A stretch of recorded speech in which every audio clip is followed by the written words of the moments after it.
figuring out how to do this properly with streaming to uh, YouTube, and I think I finally figured it out. Um, I want to do this in the future, so this is kind of my test run, and ran into some technical problems I wasn't expecting.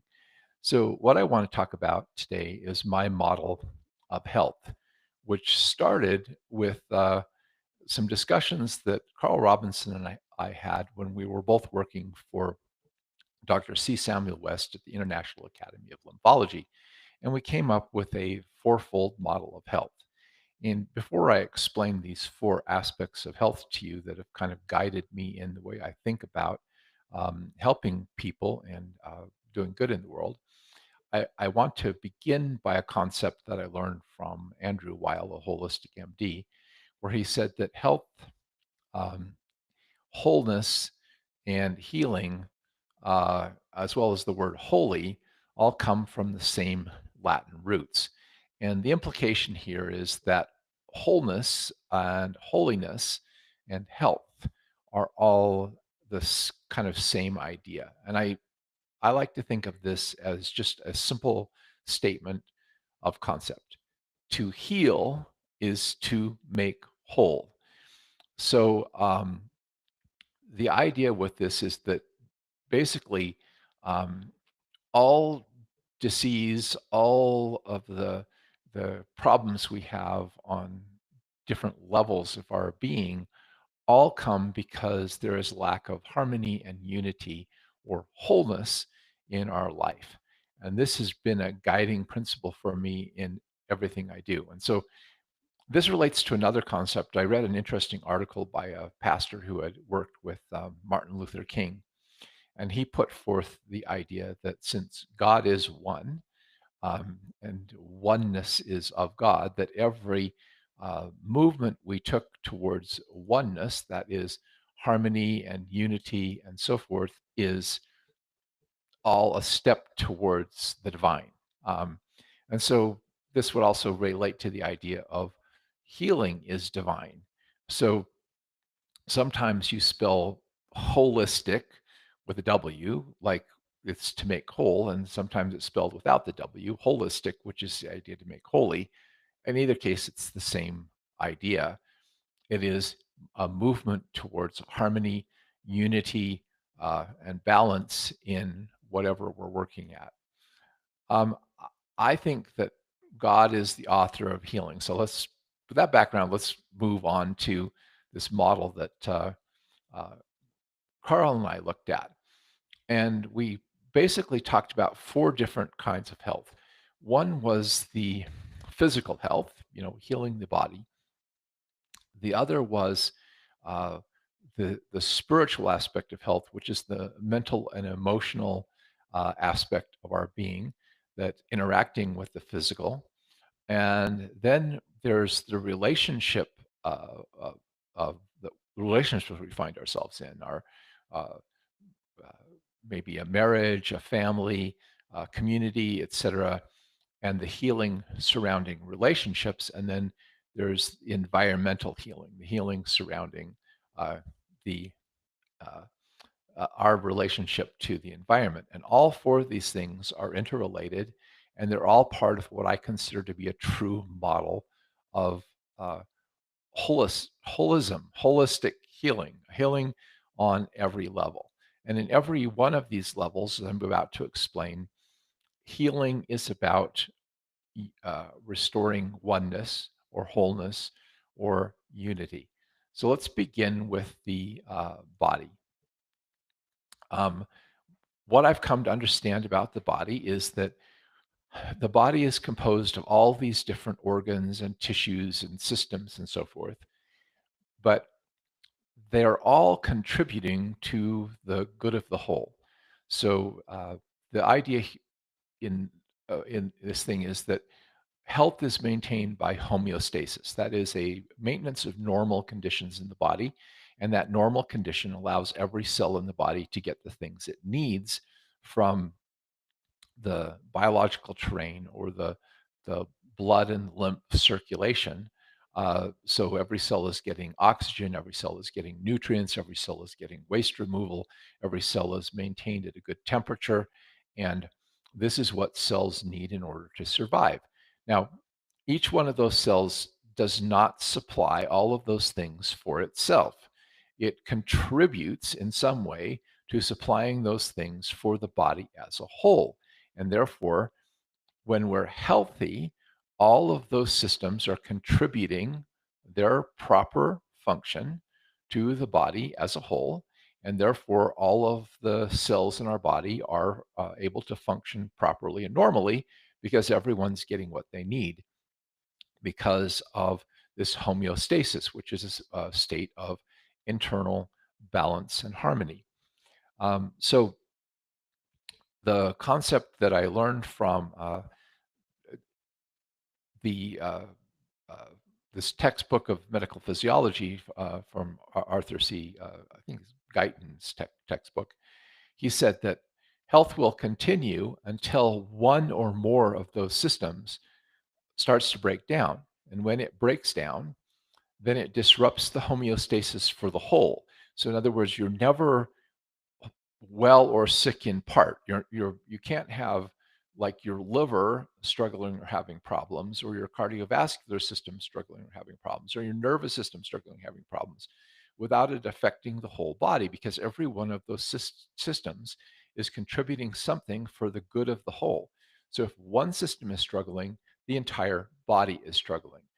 And therefore, you can't isolate a condition and say, okay, we're going to work on this organ independent of all the other organs, or we're going to work on this tissue independent of all the other tissues.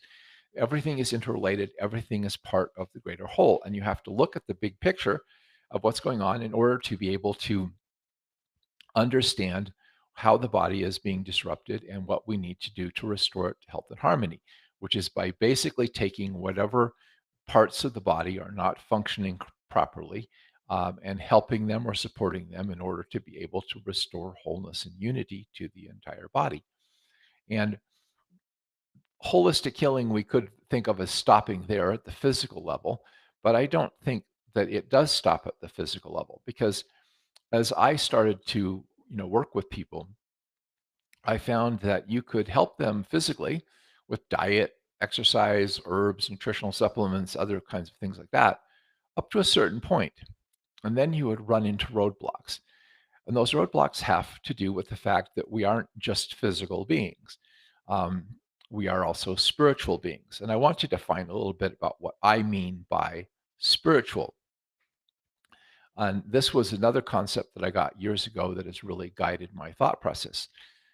We could, in the world around us, we can see um, physical objects, and language is really good at naming physical objects, because we all have the experience of seeing, hearing, tasting, smelling, feeling physical objects.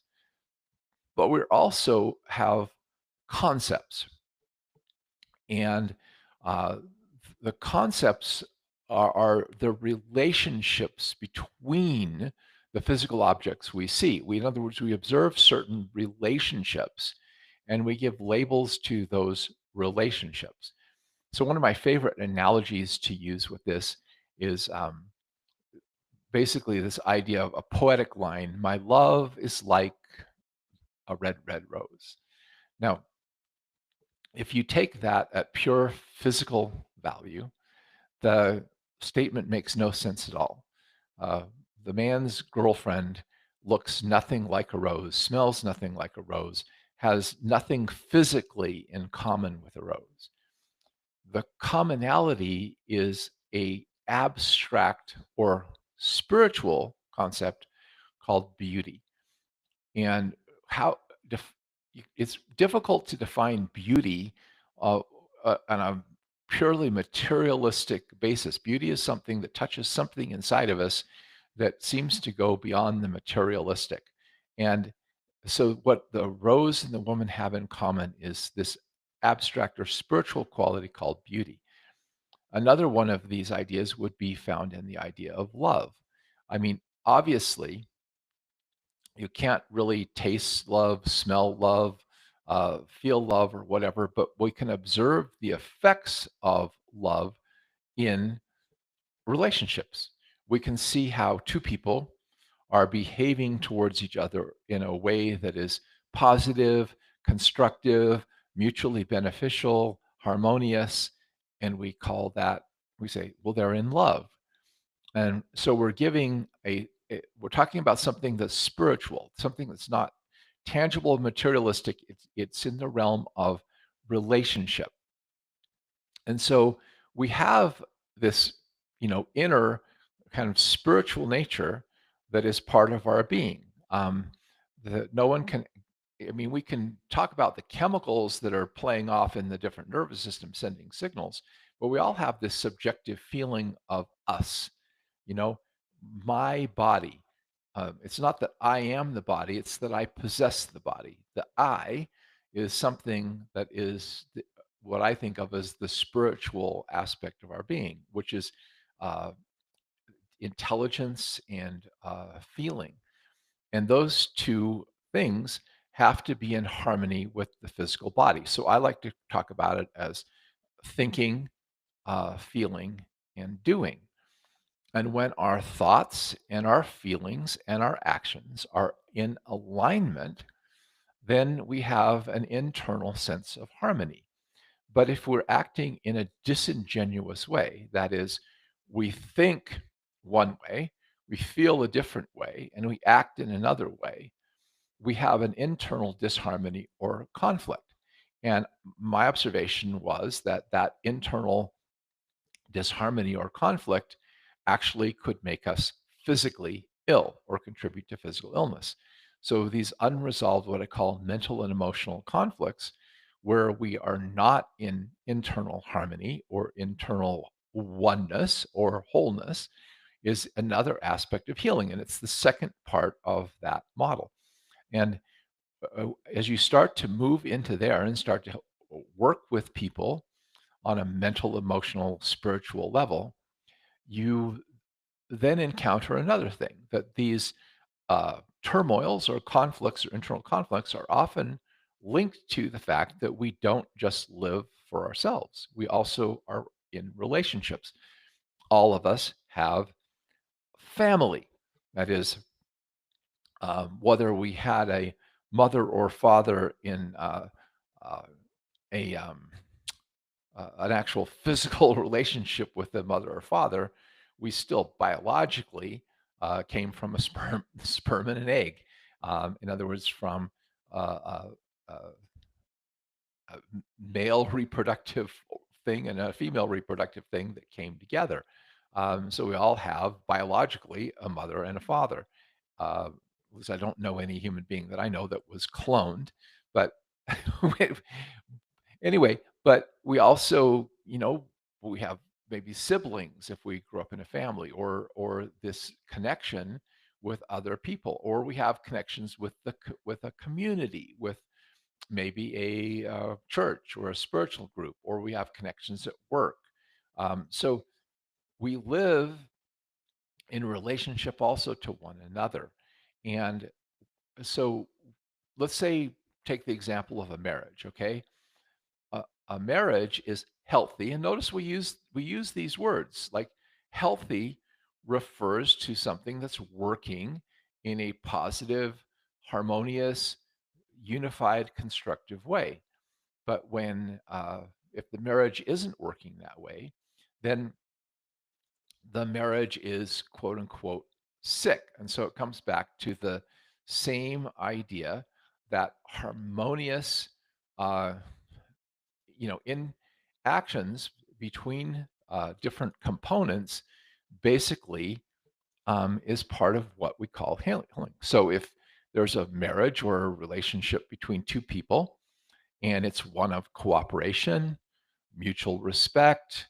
Uh, there's harmony, minimal amount of conflict, uh, and and that those people are working well together and benefit each other. We think of that relationship as being loving, healthy, whole, etc. Or you can have a relationship that's based on competition, power struggles, who's going to dominate and try to control the other person, who's going to like try to get something from the other person without a beneficial mutual exchange, or who is like being abusive or manipulative or whatever. And so that is an unhealthy relationship because there is no uh, natural harmony or so forth. The same thing can be said with parent-child relationships. You can have a harmonious parent-child relationship or a healthy parent-child relationship, or you can have an unhealthy parent-child relationship, one in which there's power struggles, abuse, and that is not mutually beneficial. And that extends outward from those relationships into work. You can have a work environment where people are harmoniously working together, contributing their various talents to making that company or organization work, or you can have a disharmonious one. And so you can have a healthy company or an unhealthy company. You can have a healthy community or unhealthy community. And this extends out to, the national and then finally the international world level of it all, plays out to how are things working together or not working together to create a greater wholeness or so forth. So that this to me is also part of the aspect of health because we exist in a social level. And I might also mention that the uh, the metaphor of the body, which is used in the Bible for the idea of Christian believers, I think extends way beyond that idea. I think in some way, humanity is whole. Um, our body is composed of all these trillions of individual living cells, again, which are divided into different organs and systems and tissues and so forth. And again, the idea is that if the body is healthy, all of these individual cells, each one of having their own life, their own, can live and die apart from the body, right? In fact, those cells are being replaced in your body, as I understand, every 7 years. So all the cells that were in your body 7 years ago were all dead and have been replaced by new cells. So, but the body continues, and the body continues because the body is a relationship between those cells. It is not a it isn't just the individuals, it is the harmonious interaction of the individuals. So I would say that humanity is like a body. We're all like the cells of the greater body of humanity, and we all depend on each other. None of us can produce all the things that we um, need to sustain our life and so forth. We're dependent on other people doing different tasks, providing different things that we need so that complete self-sufficiency is really, almost, uh, well, I would say it's really kind of impossible. I mean, yeah, you can be kind of hermit. Some people have lived that way, but it's hard to grow your own food, make your own clothes, make your house, and do everything you need to sustain your life uh, is rather difficult, and you are going to wind up with a very minimalistic life. Not having a whole lot. Whereas when everybody is doing different things that are providing different goods and services for everyone else, and there's a harmonious, healthy exchange of those things in a social structure, then and so that people as a whole are all prospering, getting the things they need.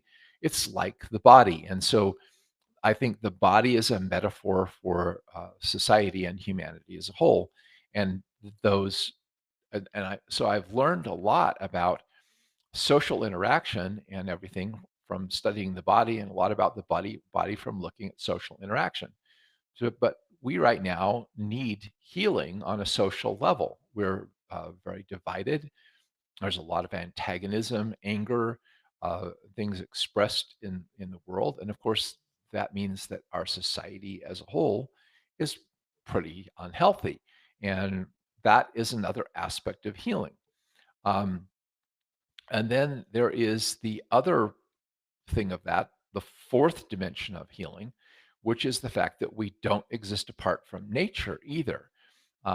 We're dependent on the plants, the animals, the air we breathe, the water, etc. And so we have a basic problem in Western a civilization with a lack of respect for nature and an idea, I think, that nature exists just for us to exploit it and take as much from it without uh, putting back or acting as the caregivers of nature, which many of native societies were much better at that than we are. Um, as an herbalist, I can give you a very prime example of that. Um, Native people, when they harvested plants, they harvested the herbs with respect. Um, they would ask permission of the plants to harvest them. They would try to harvest the plants from an area where there were many of them, and they would harvest only a certain amount, or they would replant the seeds in order to perpetuate that for future generations. Many modern wildcrafters go and they take every single plant from an area, leaving nothing for future generations and not replanting the seeds. You know, there's nothing wrong with us, like, harvesting trees to build things or whatever, but we should be planting, new trees in their stead. And we should be replenishing or putting back into nature things that we take out of it. And the wholesale pollution and not, of nature, the poisoning of our environment, as one Native American teacher said, the person who pollutes their own bed is going to, you know, wake up and be suffocated in their own waste. And we are largely doing that. But we're never going to solve those problems by political force, by belittling, smashing, hitting each other. That can only be solved if we have a greater awakening of consciousness and we all are doing our part. I mean, so, and I don't want to get too deeply into that because that gets into really sticky stuff that a lot of people are really going to argue and be contentious about. But again, that is part of healing because ultimately the health of the environment comes back to the health of the individual. You can't be a healthy individual if your environment is polluted. So all four of these things are highly interrelated. The health of our body is related to our internal harmony. It's related to our harmony with other people and our social harmony, and also our relationship with nature. And our relationship with nature is related to our society and our internal harmony. You can't really separate all of these things because they're interconnected. And that goes back to this idea that to heal is to make whole. And what we need to do is try to understand concepts. This is what I've been working on for many years. How do we help in all of these levels of society do we heal? I mean, so like I've tried to learn how, what are the principles that make a healthy marriage? What are the principles that make a healthy parent-child relationship? What are the principles that make a healthy community? How do we live more in harmony with nature? All of this to me is the greater aspect or picture of healing. So while kind of on a commercial level where I made most of my money is in the, teaching people about herbs, nutritional supplements, and that sort of thing.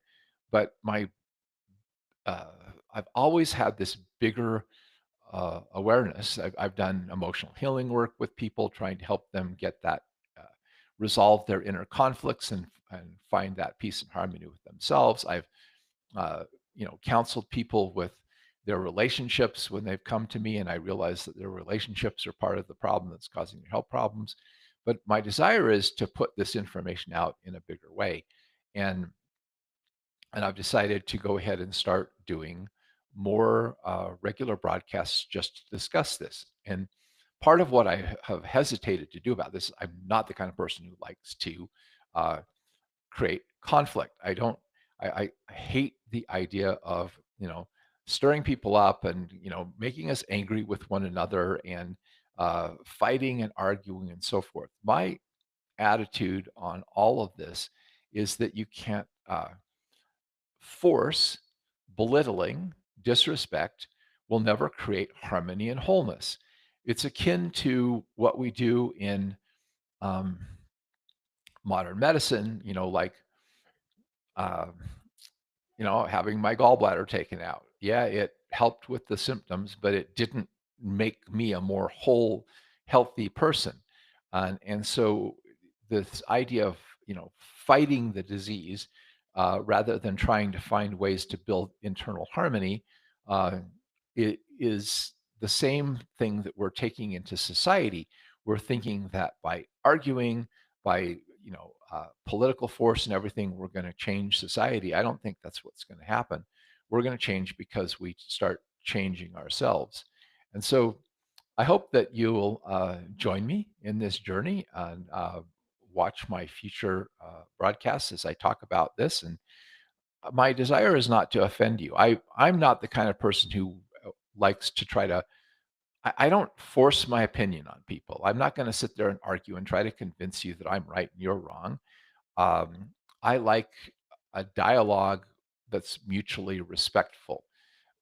So what I mean is that I'm okay with people presenting different perspectives. I'm only trying in these videos that I'm going to be making to share with you things that I have found that have worked for me, helped me to have what I consider to be a healthier, happier, better, more prosperous life, and that I've also seen help other people that I've worked with. If it doesn't work for you and you find it offensive or whatever, ignore it. In fact, I used to go to a group that unfortunately doesn't exist anymore called Exploring Oneness, where we would listen to different people present different perspectives of spirituality, or personal development or so forth. And we started off every meeting with, okay, take what resonates with you and ignore what doesn't. We're not trying to, we're just trying to understand different points of view and relate to people with different points of view. And I would encourage you to uh, always do this. My personal belief is that, or my personal philosophy, I should say, is belief is not profession. Belief is not saying something. Um, I I am a believer. I'm going to just put that up right front in Jesus Christ. When I was 16 and read the New Testament, I actually decided I wanted to try to uh, follow what Jesus taught, especially in the Sermon on the Mount, and started trying to implement that in my life and make it part of who I am. So I've never told people I'm a Christian, but I have told them I'm a disciple of Christ, because to me, discipleship means I'm trying to follow the example of that person. Belief to me is being and living. So I've had the philosophy for many years that instead of preaching with words, I try to uh, incorporate those teachings into my life to be an example of them, to be a light, not a judge. And so I think humility is the ability to recognize that I am not right about everything. I may be wrong about some things. Um, I have my perspective. I'm willing to share my perspective. I'm willing to listen to your perspective. And I'm willing to try to find ways that we can work cooperatively, harmoniously, peacefully together. How we can get past our differences and ideas and uh, move forward in a constructive way. And to me, that is health, that is healing, that is what our world needs.